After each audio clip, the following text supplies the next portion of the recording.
राम राम नमस्कार सभी बहनों और भाइयों को। मैं मोहित आप सभी का टारगेट SSD 2.0 चैनल पर एक बार फिर से बहुत बहुत स्वागत करता हूं और आशा करता हूं कि आप सब लोग ठीक होंगे।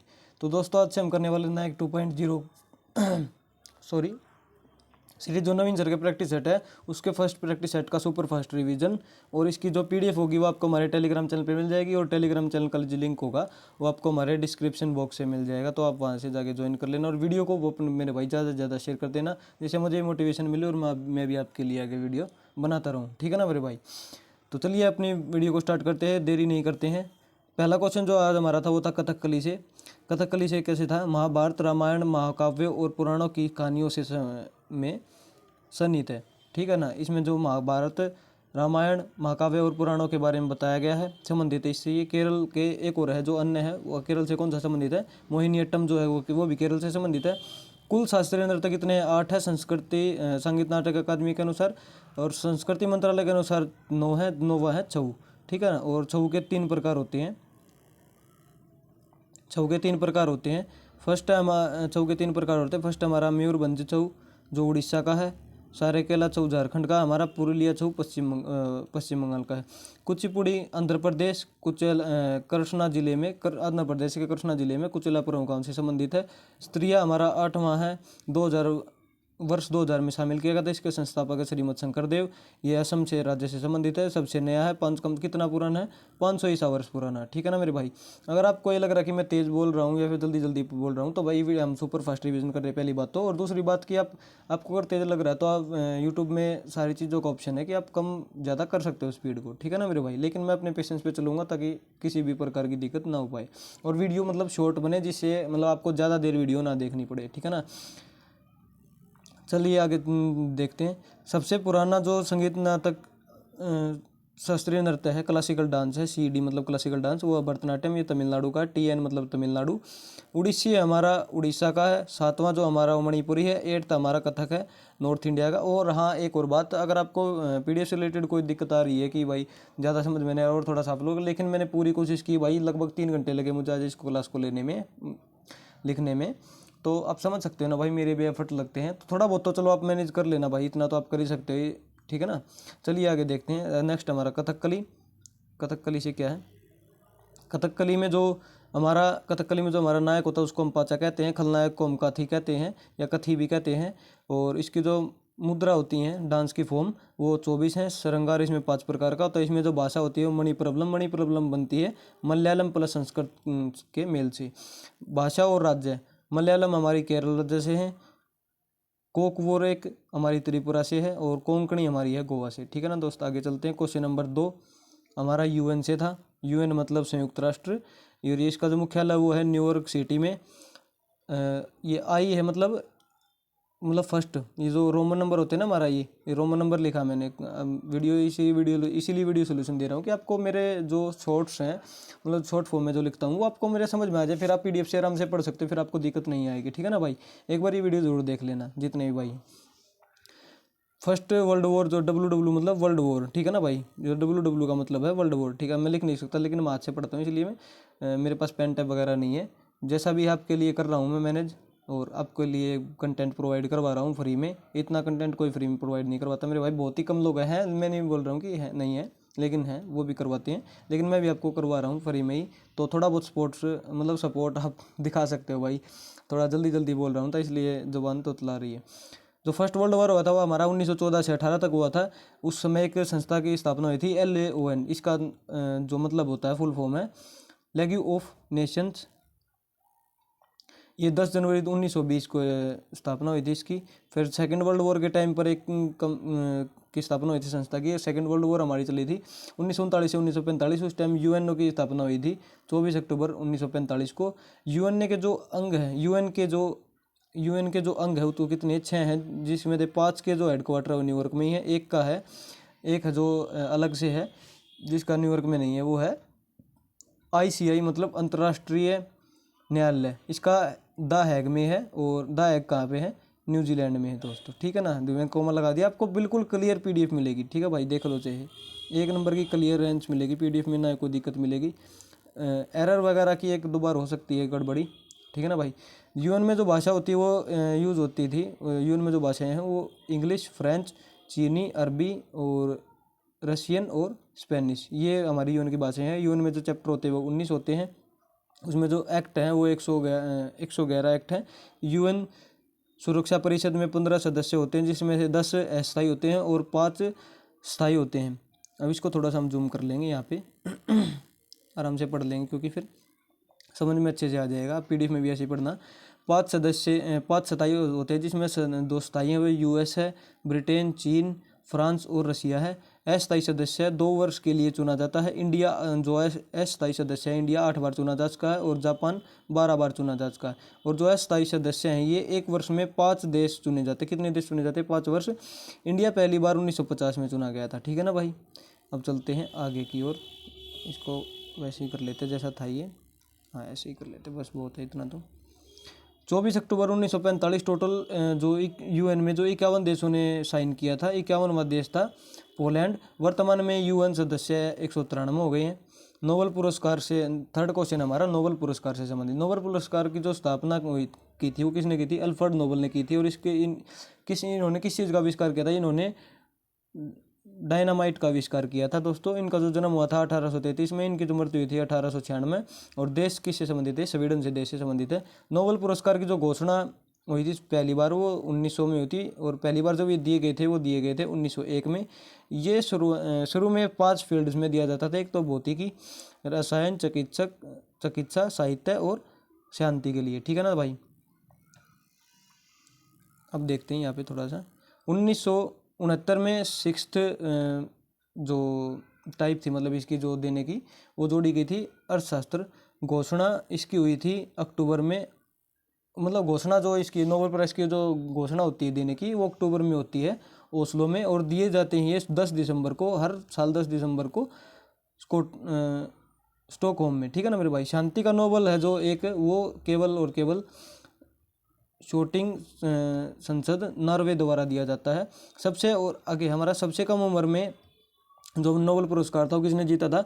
मल्ला यूसुफजाई ने जीता था। इनकी जो बुक है वो है वी आर डिस्प्लेस्ड। ठीक है ना मेरे भाई। सबसे ज़्यादा उम्र में किसने? 97 साल की इन्होंने, जो यूसुफजाई थे, ये 17 वर्ष की आयु में, 17 वर्ष मैं लिख ही देता हूँ यहाँ पे। अब 17 वर्ष, ये मैंने लिखा नहीं, ध्यान नहीं रहा मुझे जल्दी में, लेकिन इनकी जो एज थी 17 साल की उम्र में इन्होंने नोबेल पुरस्कार जीत लिया था। और जो सबसे मतलब वृद्ध, जो बूढ़े होकर जिनको मिला सबसे ज़्यादा उम्र में, वो मिला 97 वर्ष की उम्र में गुडनफेड को। ठीक है मेरे भाई। हवाई परिवहन, चौथा क्वेश्चन था हमारा हवाई परिवहन से संबंधित।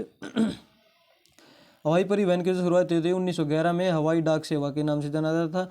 ये जो हवाई डाक सेवा ये स्टार्ट हुई थी प्रयागराज से नैनी तक। और प्लेन का जो नाम था वो था हैबर बाईप्लेन। ठीक है ना दोस्त।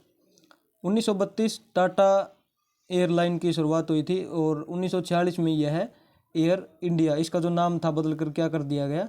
एयर इंडिया कर दिया गया। ठीक है ना मेरे भाई। एयर इंडिया इसका नाम कर दिया गया 1946 में। और जो ये हवाई परिवहन है, एक सेकंड मुझे ये लेना पड़ेगा। और ये जो हवाई परिवहन है ये किस मंत्रालय के अधीन आता है? ये आता है हमारा नागरिक उड्डयन मंत्रालय, उड्डयन मंत्रालय, सॉरी उड्डयन बोल रहा हूँ मैं जल्दी में। तो इस चीज़ का तो देखो थोड़ा बहुत आपको मेहनत करना पड़ेगा। लिखा हुआ दिख रहा है, साफ साफ लिखा मैंने इसी बात के लिए भाई। अगर मान लो मैं भी कोई चीज़ गलत पढ़ दूँ तो आप आराम से देख के समझ सको।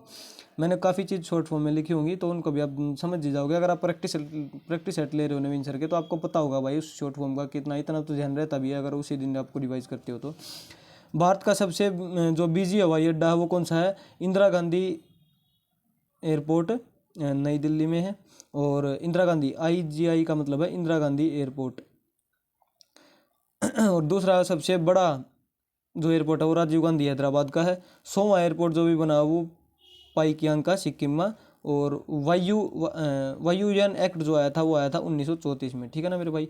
सौर ऊर्जा से संचालित पहला विश्व में जो बना है वो कौन सा है? कोचीन में बना है। PPP मॉडल पर बना पहला एयरपोर्ट है ये। ठीक है ना भाई। चलिए आगे चलते हैं। नेक्स्ट क्वेश्चन हमारा 5वां है जनगणना 2011 से रिलेटेड। 2011 जनगणना में दशक के दौरान वृद्धि जो दर थी वो थी 17.64%। और दशक की वृद्धि अधिक थी सबसे, वो थी 1961 से 71 तक 24.9 24.8%, और 1911 से 1921 में हमारी जनसंख्या घटी थी, 10 की वृद्धि घटी थी, जनसंख्या घटी थी, क्योंकि उस टाइम पे चीन के साथ शायद युद्ध चल रहा था, मतलब मुझे याद नहीं पक्का कि इसके साथ युद्ध था, लेकिन इतना याद है उस टाइम पे, या फिर महामारी आई थी शायद, जितना मुझे याद है यार, इन दोनों में से एक ही घटना हुई थी कोई, उसके कारण से हमारी जो जनसंख्या थी 0.31% घट गई थी हमारी, जो 10 की वृद्धि थी, ठीक है ना मेरे भाई। भारत की जनगणना 2011, भारत की जनगणना के अनुसार भारत का बोल रहा हूँ मैं, किसी राज्य का नहीं है, भारत का घनत्व है 382, लिंग अनुपात है हमारा 943, बाल लिंग अनुपात है 919, साक्षरता दर है हमारी 74.04%, और इसमें जो मेल की है वो है हमारी 82.10%, फीमेल की हमारी 65.46%। 2011 के अनुसार 2011 जनगणना आयुक्त थे हमारे सी चंद्रमौली। 2011 जनगणना डेटा की रिपोर्ट आई थी 31 मार्च 2011 को। सबसे ज़्यादा जनसंख्या यूपी के, सबसे कम हमारी सिक्किम की है। नेक्स्ट 6th क्वेश्चन था हमारा क्रिकेट से रिलेटेड। क्रिकेट फॉलो ऑन जो है, एक क्रिकेट में शब्दावली होती है, उसका मतलब होता है 200 रन का अंतर होता है, मतलब केवल टेस्ट मैच में होती है 200 रन का अंतर होता है, टेस्ट मैच में होती है केवल ये। टेस्ट और एक दिवसीय मैच, एक बॉल में मैक्सिमम एक बॉलर, मतलब मैक्सिमम, हाँ एक बॉलर, एक मतलब एक जो बॉलर है वो एक आदमी, वो मैक्सिमम एक ही ओवर फेंक सकता है, और टोटल 50 ओवर इसमें एक दिवसीय मैच में जो है, एक दिवसीय मैच है, इसमें 50 ओवर होते हैं, ठीक है। T20 पावर प्ले 6 ओवर का होता है, 6 ओवर का होता है, एक बॉलर 4 ओवर मैक्स फेंक सकता है। एक नियम होता है इसमें डकवर्ड लुईस सिस्टम, DLS बोलते हैं जिसे हम, डकवर्ड लुईस सिस्टम। इसकी शुरुआत हुई थी 1997 से, और ये किस मैच से स्टार्ट हुआ था? जिम्बाब्वे वर्सेस इंग्लैंड का मैच हुआ था, पहली बार उसमें इसका यूज़ हुआ था।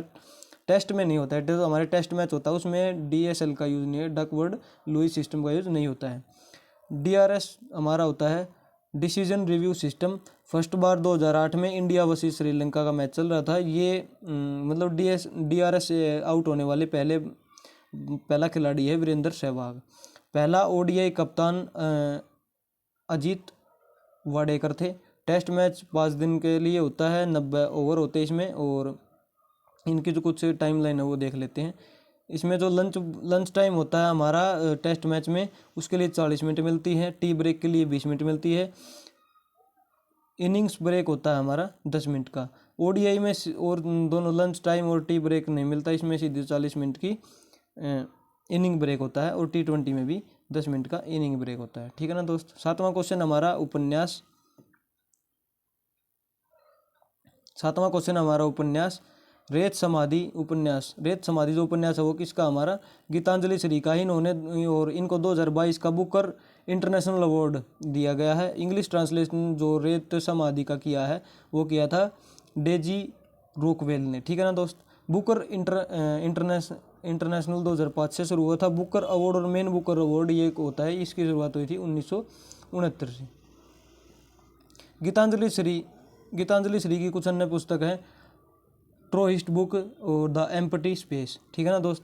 और झुम्पा लाहिड़ी है, झुम्पा लाहिड़ी की बुक्स हैं whereabouts, interpreter of melodies, the lowland, और 4th हमारा द नेम शेक।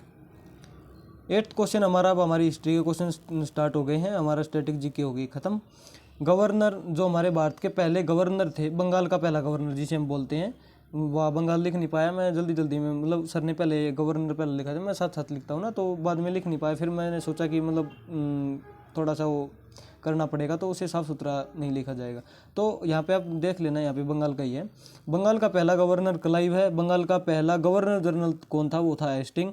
और भारत का पहला गवर्नर जनरल था बेंटिक। 1833 के एक्ट से इसको बनाया गया था। भारत का पहला वायसराय कौन था? वो था कैनिंग। इसको 1858 के एक्ट से। 1773 का रेगुलेटिंग अधिनियम, इसमें जो गवर्नर, इसमें क्या क्या हुआ था? एक तो गवर्नर जनरल का पद बनाया। कलकत्ता में सुप्रीम कोर्ट 1974 में खोला, और इसमें जो चीफ जस्टिस थे वो थे एलिजा इम्पे, और 3 अन्य जज थे जो थे चैम्बर्स, लिमेस्टर और हाइड, ठीक है ना दोस्त। और इसको जो पेश किया गया था वो 18 मई 1773 को फेडरिक नार्थन ने पेश किया था, ठीक है दोस्त। जब इसको नॉर्थ एक्ट भी कहते हैं। इसको ना फेडरिक नॉर्थ एक्ट ने पेश किया था, इसलिए इसको नॉर्थ एक्ट भी कहते हैं। नॉर्थ एक्ट, ये जो नॉर्थ है ना, नॉर्थ एक्ट, आप नाम से रिलेट कर पाओगे उस चीज़ को तो, और कर लोगे, ठीक है। नॉर्थ एक्ट भी इसका दूसरा नाम है। फिर हमारा आता है paste India act. Paste India act हमारा 1900 बोलो 1784 का है। इसमें दो बोर्डों की स्थापना की थी, DOB और DOC, बोर्ड ऑफ डायरेक्टर और बोर्ड ऑफ काउंसिल्स की।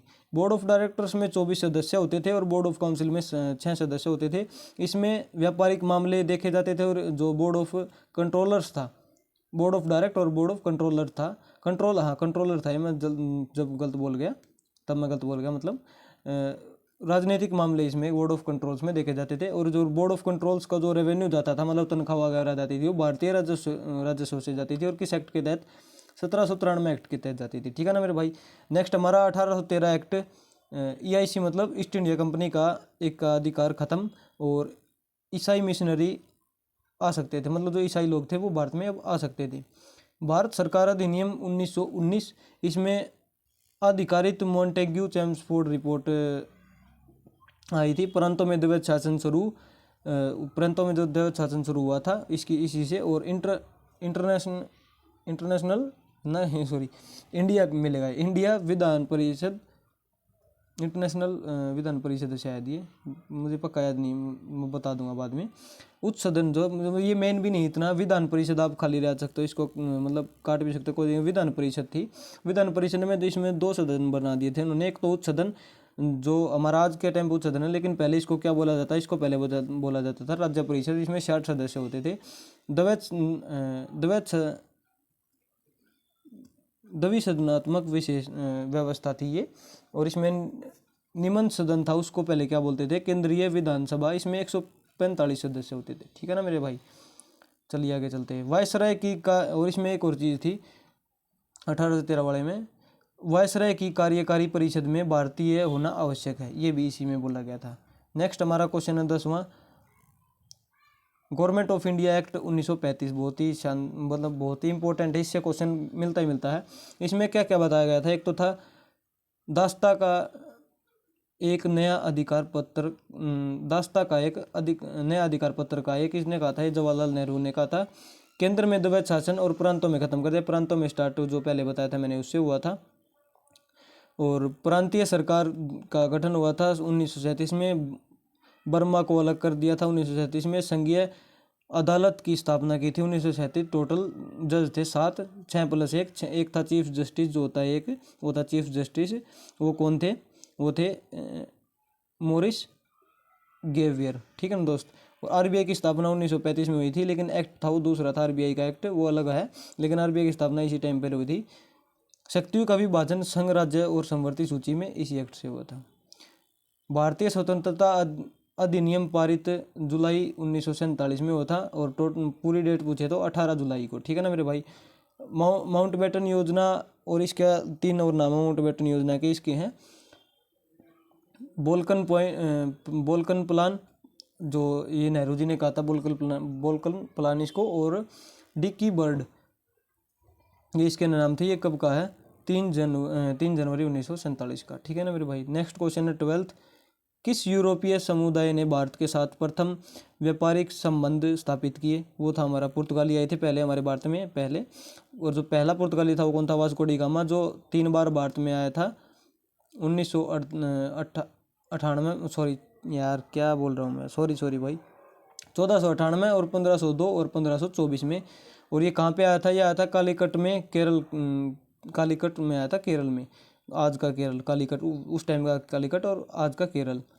पुर्तगाली पहली फैक्ट्री जो थी वो 1503 में कोच्चि में बनाई थी, और दूसरी फैक्ट्री 1505 में कुन्नूर में बनाई थी, ठीक है ना दोस्त। नेक्स्ट क्वेश्चन हमारा क्वेश्चन नंबर 13, भारत में पुर्तगाली शक्ति का वास्तविक संस्थापक कौन था, ये सर ने बताया, वहाँ बता दिया ये बारे। भारत में आने वाला जो दूसरा पुर्तगाली था वो कौन था, 1500 में आया था, वो आया था पेड्रो कैब्रेल, और उसके साथ आए थे बार्थोलोमियो डियाज। ये थोड़े से मुश्किल नाम होते हैं यार लिखना, वैसे तो समझ में आता क्या लिखा है, लेकिन थोड़े से अटपटे नाम होते हैं, अंग्रेजों के ऐसे ही नाम है। पहला गवर्नर जो हमारा था, मतलब पुर्तगाली का पहला गवर्नर था, वो था अल्मीडा, इसने ब्लू वाटर पॉलिसी अपनाई थी और कारजेल सिस्टम इसने अपनाया था। ठीक है ना मेरे भाई। सेकंड था हमारा अल्ब्रुक और इसने 1510 में गोवा जीत लिया था। और पुर्तगाली सबसे लंबे समय तक भारत पर रहे थे और ये 19 दिसंबर 1961 को भारत छोड़ कर गए थे। और किस ऑपरेशन से, ऑपरेशन ओपी लिखा मैंने, ऑपरेशन विजय के द्वारा छोड़ा था इन्होंने। आपने मतलब हमारी सरकार ने ऑपरेशन विजय चलाया था, उसके द्वारा इनको भारत से भगाया गया था। ईस्ट इंडिया कंपनी के निर्माण के समय इंग्लैंड का शासक था, वो था हमारा एलिजाबेथ फर्स्ट। महारानी एलिजाबेथ ने EIC को पूर्व में व्यापार करने हेतु राजकीय अध्यादेश, मतलब चार्टर, अध्यादेश या फिर आप चार्टर भी बोल सकते हो इसको, अध्यादेश या चार्टर कुछ भी बोल सकते हो, कब जारी किया था? वो क्या था, 31 दिसंबर 1600 को 15 वर्ष के लिए एकाधिकार का पत्र दिया था। कंपनी बनी कब थी? कंपनी बनी थी 1599 में और बनाई थी ये कंपनी मैचर्ट एडवेंचर्स ने। ठीक है दोस्त। भारत में जब कंपनी बनी, भारत का शासक कौन था? अकबर था। भारत में किसका शासन था? अकबर का। भारत के तटीय राज्य 9 हैं, जिसमें पश्चिम तटीय हैं 5 राज्य और पूर्वी तटीय हैं 4 राज्य। तटीय रेखा की लंबाई हमारी 7516.6 किलोमीटर। सबसे लंबी समुद्री तटीय रेखा गुजरात से 1214, उसके बाद AP मतलब आंध्र प्रदेश से 1973, फिर TN मतलब तमिलनाडु 906। नेक्स्ट हमारा क्वेश्चन नंबर 17